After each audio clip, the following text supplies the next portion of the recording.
Ongi etorri, historiazaleok berriz ere nire etxeko egongela umil ontara. Mila esker nirekin egoteagatik.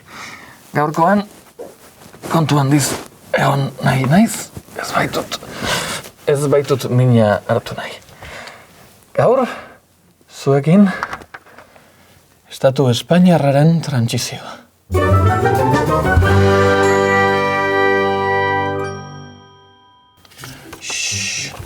Soto ilun batean lanean ari dira bilagun. Paper handi batzuk zati txikitan mozten ari dira uraizeak erabiliz. Zizaietatik paskinak erortzen dira eta kutxa batean gordetzen dituzte. Halako batean, zarata batek asaldatzen ditu. Izoztuta geratzen dira bilagunak.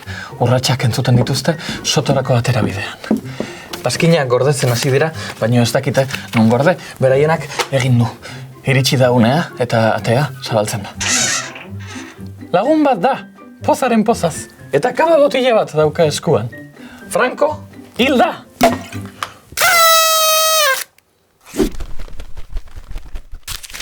Espainiar estatuko trantsizioa honela definitu izan da tradizionalki.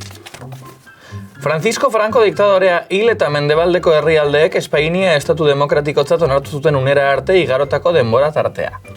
1928ko estatu kolpea eta gerra zibilaren ondoren 40 urtez luzatu zen Francoren erregimena. Azken urteetan, ordea, eta Europako gainontzeko diktadurak behin desagertuta, erregimenarekiko barne zein kanpo presioa areagotzen joan zen. 1960ko eta 1970ko hamarkadetan zehar, gizarte mugimenduen borroka gori-gorian zegoen, eta ikasle, langile edo askapen mugimenduen protesta zein ekintzek gora egin zuten. Hori gutxi balitz, 1974ean Portugalgo diktadura erortzean, nazio batuek Espainiarengan egiten zuten presioa areagotu egin zen. Presio horiei erantzunez, Francoren erregimena mundura zabaldu zen modernitate itxura eman nahian, baina ez zen nahikoa izan. Ekonomia modernizatzen joan ahala, gainera, langile klasea antolatzen hasia zen. Ondorioz, eraldaketa sozialerako nahiak gora egin eta aldaketa politikoa behartu zuten. Amaitzeko, 1975ean diktadorea hiltzean, ordezkoa bilatu behar zitzaion. Karrero blanko jotzen zuten asko kondorengo moduan, baina etak atentatu batean hil zuen, erregimena segida garbirik gabe utziz. Pixkanaka, argi geratu zen erregimena ez zela bere burua mantentzeko gai izango. Liberta, liberta, noni. Juan Carlos Lehenengoaren erregetza, frankismoaren legalitatea apurtu gabe hasi zen. Are gehiago, Franco berak izendatu zuen, naiz eta teknikoki bere aitari tokatzen zitzaion. Juan Carlos Lehenengoak kargua hartzerakoan mugimendu frankistaren printzipioei zin egin zien eta estatuaren lege organikoa errespetatu zuen bere lehen gobernuburua izendatzeko. Hala ere, sistema politikoa irekitzeko borondatea erakutsi zuen bere koroatzean. Kontuak kontu, Arias Navarro arkitektu zuen erregimen berri horrek Francorik gabeko frankismoa izan nahi zuen. Hori horrela, frankismoko pertsona garrantzitsuetako askok bere postuetan jarraitzen zuten, baita ejertzitoan ere, eta militar horietako asko ez zeuden sistema demokratiko bat besarkatzearen alde. Mehatxu implizitu, zein esplizituak, egin zizkioten prozesuari, eta sistema berrirako bidea oso tentuz egin beharreko prozesu batean bilakatu zen. Carlos Arias Navarrok monarkiaren lehen gobernua eratu zuen, 1976ko urtarrietik uztailera bitartean, eta frankismoaren jarraipenaren alde egin zuen nabarmen. Kargu hartu zuzenetako gehienak frankismoan garrantzitsu izandako abizenak ziren, hala nola, Fraga, Areitza edo Martin Villa. Askatasunari dagokionean ere, aldaketak oso xumeak izan ziren. Hori gutxi balitz, Arias Navarroren gobernuaren errepresioa oso gogorra izan zen. Gure sotoko lagunek paskinak oraindik ez zituzten guztiz lasai mozten. Alderdi politikoak oraindik ilegalak ziren. Horiek Suarezen garaian hasi ziren pixkanaka baimentzen. Aldaketa ordea motel zetorren. Batzuentzat, besteentzat baina motelago. Euskal alderdien artean adibidez eztabaida baten murgilduta zeuden. Aldaketa eta hausturaren arteko eztabaida batean hain zuzen ere. Beste alde batetik, gero eta manifestaldi gehiago zegoen amnistiaren alde. Horretaz gain, langile mugimendua oso indartsu zegoen. Gasteizen adibidez, lan baldintzak hobetzearen alde eta gehienezko soldata mugatzen zuen dekretuaren aurkako greba bat hasi zuten. Protesta horietako bat martxoaren 3koa izan zen, eta poliziak 5 manifestari irail zituen bertan. Herriak aurrera pauso gehiago nahi zituen, eta frankismoaren inguruko eragileek aldiz gutxiago.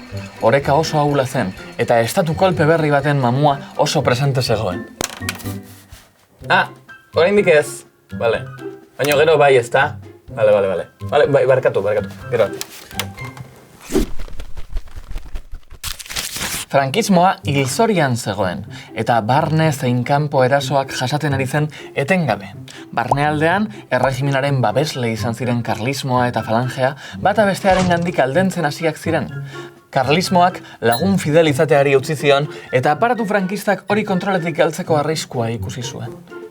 Cristo Rei edo AAA bezalako eskuin muturreko talde paramilitarrak oso aktibo zeuden eta ezkerreko mugimenduen kontra egin zuten besteak beste. Hori gutxi balitz, erregimenaren aurkako talde armatuek borrokan jarraitzen zuten. Grapok, ezker marxistako taldeak, eta ETAk, Espainiako estatuaren aparatuen aurkako erasoekin jarraitzen zuten. Orain bai? Ez? Seguro ez? Vale. Oposizioaren mobilizazioaren ondorioz, Frankori gabeko frankismoak utz egin zuen. Arias Navarrak dimitutu behar izan zuen, eta haren ordez Adolfo Suárez izendatu zuen erregeak. Hura frankismotik zetorren teknokrata bat zen, baina pixkanaka eta legez lege aldaketa prozesuan aurrera egin zuen. Bere helburua ondorengoa zen, frankismoan izendatutako gorteek aldaketak onar zitzatela. Tira, aldi berean Frankoren legalitatea onartzen zuen armada bat beti atzean zuela. Horretarako, erreforma politikorako legea jarri zuen martxan. Horrela, herritarrek erreferendum batean legea onartu ondoren, prozesu konstituzionalgile bati hasiera eman zioten gorteek. Horretaz gain, 1977ko ekainaren 30 baino lehen, hauteskunde demokratikoetara deitzeko konpromisoa ere hartu zuen. Badakizue ekainako 30ean nire urtebetetzea dela. Lehen hauteskundeak ez ziren erabat demokratikoak izan. Alderdietako batzuek oraindik ilegalak izaten jarraitzen baitzuten. 1977 zen eta hauteskunde horiek Adolfo Suárezen UCD alderdiak irabazi zituen. Agintaldi hartan idatzi zen Espainiar estatuko konstituzioa eta 1978an onartu zen erreferendum bidez. Hego Euskal Herrian hausturaren alde zeuden alderdiek, HB eta Euskadiko Ezkerrak alegia, ezezkoa eskatu zuten. EAJak aldiz, abstentzioa. Azkenean, abstentzioa 51,2koa izan zen, eta baietza 54,8koa. 1979an, frankismoaren ondorengo lehen hauteskunde konstituzionalak egin ziren. Eta naiz eta berriz ere Adolfo Suárezen UCD alderdiak irabazi, ahultasunetik gobernatu behar izan zuen Espainiako alderdi sozialista, PSOE, oso gertu zuela. Agintaldi horretan onartu ziren autonomia estatutuak. Baita Euskal Autonomia Erkidegoari hasiera ematen dion Gernikako estatutua ere. Kontzertu ekonomikoaz gehiago jakin nahi bazenute, bideo eder bat daukatzute ikusgelako ekonomia sailean. PSOEren emaitzak onak izan ziren, baina haien helburua estatua gobernatzea zenez, porrotak krisi bat sortu zuen alderdiaren baitan. Testu inguru horretan, alderdi sozialistak Suárezen aurkako zentsura mozio bat aurkeztu zuen. Mozioak porrot egin zuen, baina Suárezen buruzagitza oso ahulduta atera zen bozketa hartatik. Handik gutxira dimisioa aurkeztu zuen. Orduan erregeak Leopoldo Calvo Sotelo proposatu zuen gobernuko presidente izateko, hurrengo hauteskundeak iritsi bitartean. Calvo Sotelok 1981ko otsailaren 23an hartu behar zuen kargua, eta... Orain da? Orain, momentutxo. Eta, gero, hemendik, eta prest, eta... Se sienten, coño! Zemuz ongi? Bai.